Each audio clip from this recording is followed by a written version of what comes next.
Pahalgam terrorist attack తర్వాత పాకిస్తాన్కి బుద్ధి చెప్పడానికి ఇండియా రకరకాల ప్రయత్నాలు చేస్తుంది. అందులో భాగంగానే ఇండస్ వాటర్ ట్రీటీని టెంపరరీగా సస్పెండ్ చేసింది. సిమిలర్గా పాకిస్తాన్ని FATF గ్రే లిస్ట్లో పెట్టించేందుకు కూడా ఇండియా ప్రయత్నం చేస్తుంది. FATF అంటే అర్థం ఏంటి? FATF గ్రే లిస్ట్లో పాకిస్తాన్ని పెడితే ఏమవుతుంది అనే విషయాలు ఈరోజు మనం తెలుసుకుందాం. FATF full form financial action task force. ఇది 1989లో ప్యారిస్ కేంద్రంగా ఏర్పాటు చేయబడ్డ ఇంటర్ గవర్నమెంటల్ బాడీ. G7 మీటింగ్లో భాగంగా దీన్ని ఏర్పాటు చేశారు. ప్రస్తుతం దీంట్లో 40 కంట్రీలు మెంబర్స్గా ఉన్నాయి. ఇండియా కూడా one of the members of FATF. అయితే FATF 1989లో ఎస్టాబ్లిష్ చేసినప్పుడు దాని యొక్క ప్రధానమైన ఆబ్జెక్టివ్ ఏంటి అంటే to counter money laundering. Money laundering అంటే అర్థం ఏంటమ్మా? ఇల్లీగల్ మీన్స్లో సంపాదించిన డబ్బుని లీగల్ ఫినాన్షియల్ సిస్టంలోకి ఇంట్రడ్యూస్ చేయడాన్ని మనం మనీ లాండరింగ్ అంటాం. For example drug trafficking, human trafficking ఇట్లాంటి తప్పుడు పనుల ద్వారా సంపాదించిన డబ్బుని వేరే వేరే మార్గాల్లో ఫార్మల్ ఫినాన్షియల్ సిస్టంలోకి తీసుకొచ్చే ప్రయత్నాలు చేసి దాన్ని లీగల్ మనీగా మార్చే ప్రక్రియనే మనీ లాండరింగ్ అని అంటాం. సో మనీ లాండరింగ్ని కౌంటర్ చేయాలి, దానికోసం ప్రపంచ దేశాలన్నీ కూడా ప్రాపర్ ఇన్స్టిట్యూషనల్ మెకానిజమ్స్ బిల్డ్ చేయాలి అనేది FATF యొక్క ఒరిజినల్ మ్యాండేట్. అంటే మనీ లాండరింగ్కి సంబంధించి ప్రతి దేశంలో కూడా చట్టాలు ఉండాలి, మెకానిజమ్స్ ఉండాలి, ఎన్ఫోర్స్మెంట్ మెకానిజమ్స్ ఉండాలి, తప్పు చేసే వాళ్ళకి పనిష్మెంట్ చేయడానికి పనిషింగ్ మెకానిజమ్స్ అని ఉండాలి. ఇవన్నీ ఉండేలాగా గైడ్ లైన్స్ని రూపొందిస్తుంది FATF. అయితే 2001లో అమెరికాలో 9/11 అటాక్ అయిన తర్వాత మనీ లాండరింగ్తో పాటు కౌంటరింగ్ టెర్రర్ ఫినాన్సింగ్ అనే దాన్ని కూడా దీని మ్యాండేట్లో యాడ్ చేయడం అనేది జరిగింది. సో 2001 తర్వాత మన FATF మ్యాండేట్ డ్యూయల్ మ్యాండేట్ అయింది. ఒకటి కౌంటరింగ్ మనీ లాండరింగ్, రెండోది కౌంటరింగ్ టెర్రర్ ఫినాన్సింగ్. అంటే టెర్రరిస్ట్ యాక్టివిటీస్కి ఎవరైతే ఫినాన్స్ ఇస్తున్నారో, ఎవరైతే ఫండ్ చేస్తున్నారో ఆ ఫండింగ్ అనేది ఆగాలి. టెర్రరిజంకి ఇంటర్నేషనల్ మానిటరీ ఛానల్స్ ద్వారా ఫండింగ్ అనేది వెళ్ళకూడదు అనేది సెకండ్ మ్యాండేట్గా మన ఫైనాన్షియల్ యాక్షన్ టాస్క్ ఫోర్స్ తీసుకుంది.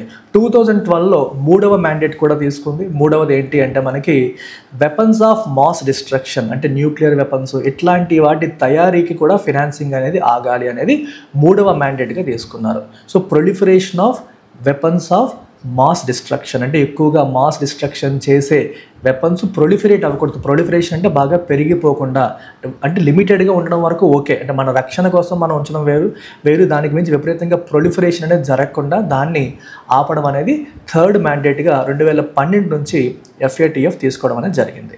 సో ఇందాక మీకు చెప్పినట్టు FATF ఏం చేస్తుందంటే ప్రపంచ దేశాలకి గైడ్ లైన్స్ ఇస్తుంది, గైడ్ లైన్స్ రూపొందిస్తుంది, యాక్షన్ పాయింట్స్ చెప్తుంది. సో ఈ దేశాలన్నీ కూడా FATF మెంబర్స్గా ఉన్నవి కావచ్చు, FATF రికమెండేషన్స్ని యాక్సెప్ట్ చేసిన కంట్రీస్ కావచ్చు, ఆ రికమెండేషన్స్ని ఫాలో అవ్వాలి. ఫాలో అవుతుందా లేదా అని చెప్పి FATF ఎవాల్యుయేషన్స్ చేస్తుంది. ఒకవేళ FATF రికమెండేషన్స్ ఫాలో అవ్వట్లేదు అంటే మనీ లాండరింగ్ కానీ టెర్రర్ ఫినాన్సింగ్కి వ్యతిరేకంగా మనం ఎనఫ్ ఇన్స్టిట్యూషనల్ మెకానిజమ్స్ అనేవి లేవు అని వాళ్ళు భావిస్తే, అంటే ఇఫ్ దేర్ ఆర్ డెఫిషియన్సీస్, ఒక కంట్రీ యొక్క సిస్టంలో డెఫిషియన్సీస్ ఉంటే they are not doing enough to counter money laundering, they are not doing enough to counter terror financing అని FATFకి అనిపిస్తే FATF వాటిని గ్రే లిస్టింగ్లో చేస్తుంది. సో 2 లిస్టులు ఉంటాయమ్మా, grey list and black list. First grey లిస్ట్లోకి వెళ్తాయి. గ్రే లిస్ట్లోకి వెళ్తుంది అంటే అర్థం ఏంటి అంటే ఆ కంట్రీకి స్ట్రాటజిక్ డెఫిషియన్సీస్ ఉన్నాయి, అంటే ఎనఫ్ ఇన్స్టిట్యూషనల్ మెకానిజమ్స్ అనేవి లేవు, కానీ వాళ్ళు FATFతో కోఆపరేట్ చేయడానికి సిద్ధంగా ఉన్నారు. FATF ఇచ్చిన యాక్షన్ పాయింట్స్ అన్ని ఇంప్లిమెంట్ చేయడానికి, టైం బౌండ్ ఇంప్లిమెంటేషన్ చేయడానికి వాళ్ళు సిద్ధంగా ఉన్నారని భావిస్తే అప్పుడు ఆ కంట్రీస్ని FATF గ్రే లిస్ట్లో పెడుతుంది. సో గ్రే లిస్ట్లో పెడితే ఏమవుతుందంటే వాళ్ళ రెప్యుటేషన్ అనేది ఇంటర్నేషనల్గా తగ్గుతుంది. అంటే అర్థం ఏంటి? మనీ లాండరింగ్కి టెర్రర్ ఫినాన్సింగ్కి కౌంటర్గా ఎనఫ్ మెకానిజమ్స్ వీళ్ళ దగ్గర లేవు, they are not doing as of now, they have deficient systems అని చెప్పి ప్రపంచం అంతా తెలిసినట్టు. సో ఆ దేశాల్లో FDIs తగ్గుతాయి, ఇన్వెస్ట్మెంట్స్ తగ్గుతాయి. సో ప్రపంచ దేశాల నుంచి వాటికి వచ్చే ఫినాన్సింగ్ తగ్గుతుంది. వాళ్ళు చాలా ఆర్థికంగా ఇబ్బందులు ఫేస్ చేసే అవకాశాలు ఉంటాయి. ఎప్పుడైతే వాళ్ళు FATF చెప్పిన రికమెండేషన్స్ అన్నింటినీ ఫుల్ఫిల్ చేసి దారిలోకి వస్తారో అప్పుడు వాళ్ళ మళ్ళీ గ్రే లిస్ట్ నుంచి బయటికి తీస్తుంది. సో ఇది కదా మనకి లష్కర్-ఏ-తోయిబా, అలాగే జైష్-ఈ-మహమ్మద్ ఇట్లాంటి టెర్రరిస్ట్ ఆర్గనైజేషన్స్కి పాకిస్తాన్ సపోర్ట్ చేస్తుందని ఇండియా ఇంటర్నేషనల్గా ప్రూవ్ చేయగలిగింది.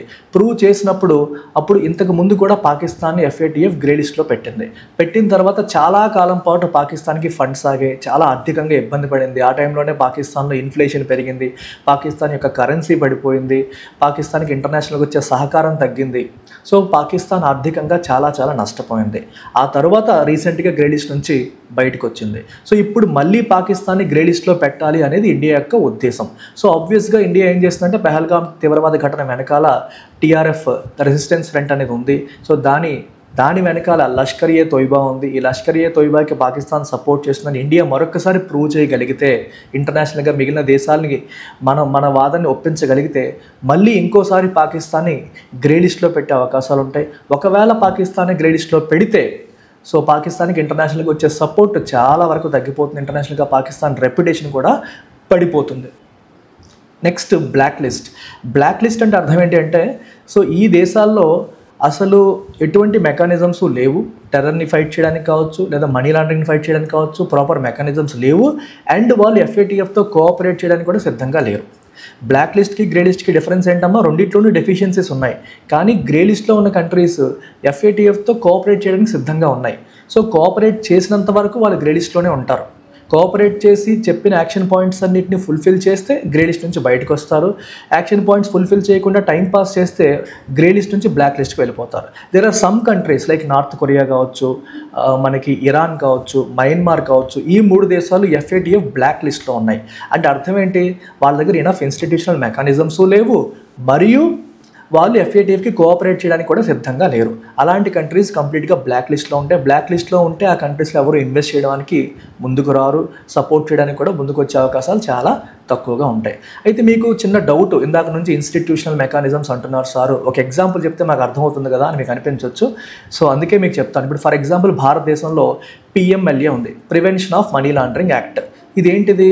మనీ లాండరింగ్ని ఫైట్ చేయడానికి మన దగ్గర ఒక లీగల్ మెకానిజం. అలాగే టెర్రరిజం గురించి ఫైట్ చేయడానికి మన దగ్గర UAPA ఉంది. మనకి UAPA అనే చట్టం కూడా ఉంది కదా.